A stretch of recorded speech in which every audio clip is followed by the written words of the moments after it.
I call myself a tea coach because I try to help people find the tea they like. It's a big world. There are thousands and thousands of different teas, and it's hard to find exactly the one you like if you don't really know how to be guided in that world. So.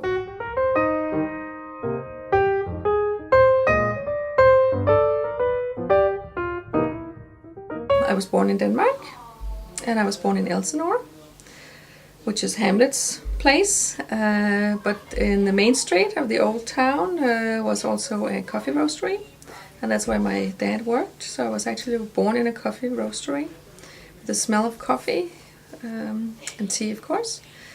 But I've lived most of my life in Denmark until I was 30, and I met my husband, and we moved to Hong Kong later on when we got Chrissy, and then when we got Lynn, she was born in Hong Kong, and learned about tea and Chinese eating in Hong Kong. And I always liked making events, arrangements, and being in charge of things like that.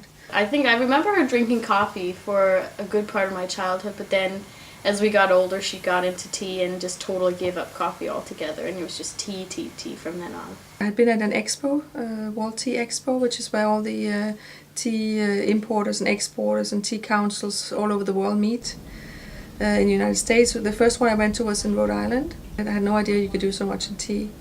But I got some good contacts, and I started getting samples, and then I decided to start the business.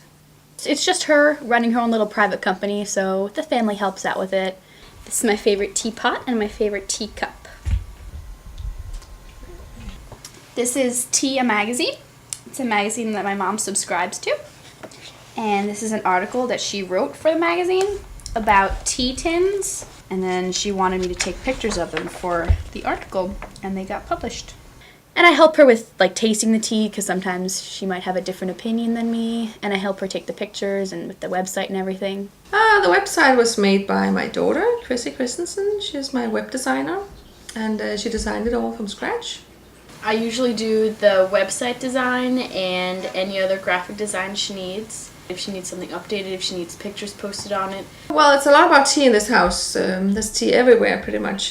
Teacups and teapots. It started in a little corner and then one shelf, and then it kind of grew out of that. I don't think people will not recognize when they come into the house that this is a tea house. It started in Canada, I think, when we went to a tea store there. We were in Ottawa, and it was a cold day. We went in and we bought some tea, and then we went back to the hotel room and drank it, and it was a nice experience. And then I guess Kirsten wanted to bring it into, being more serious about it. When I first started the business, I wanted to be a little different from most of the other tea businesses, my competitors.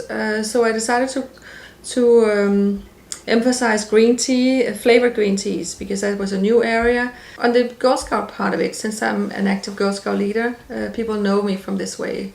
And I did, like I said before, a lot of Girl Scout tea parties for brownies. So I got a reputation that this is one of the things I do. I'm the tea lady in the Girl Scouts, so they contact me and have Girl Scout programs for their...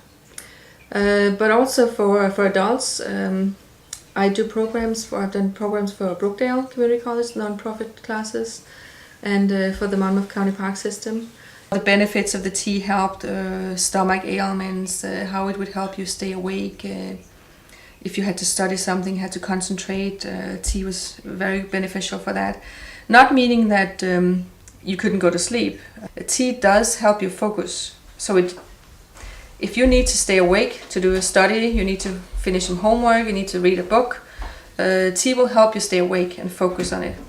If you're tired and you really want to go to sleep, if you drink a cup of tea, it will soothe you and you'll make you focus on sleeping so you can actually sleep. My reason for doing tea instead of a healthy cafe with healthy food was that tea has so many other aspects, but it's not, you can't really drink too much of it. If you only drink tea made in a liquid form, you will only do yourself good. And one of my goals and my missions for the company is to help people get healthier.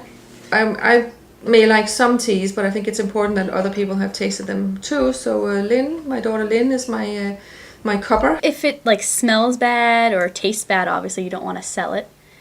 I don't know, some might smell good when the leaves are dry, but then when they're wet and you actually steep them, it might smell bad.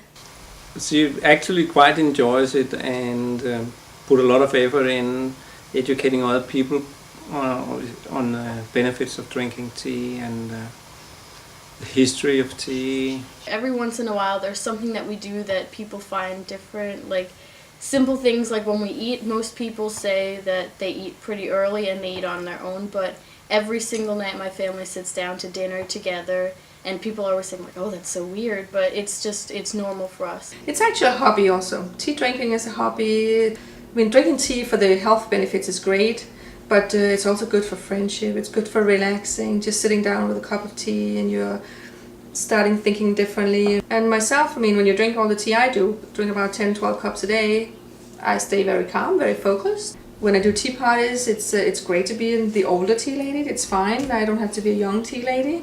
So I can take this with me and retire and still do maybe less amount of parties, but I can still do tea parties, I can still educate about it. I can write, it's relaxing, it's beautiful, that's traditional, there's a lot of things in a cup of tea. Like I say, you can improve your health one cup at a time and do something good for yourself.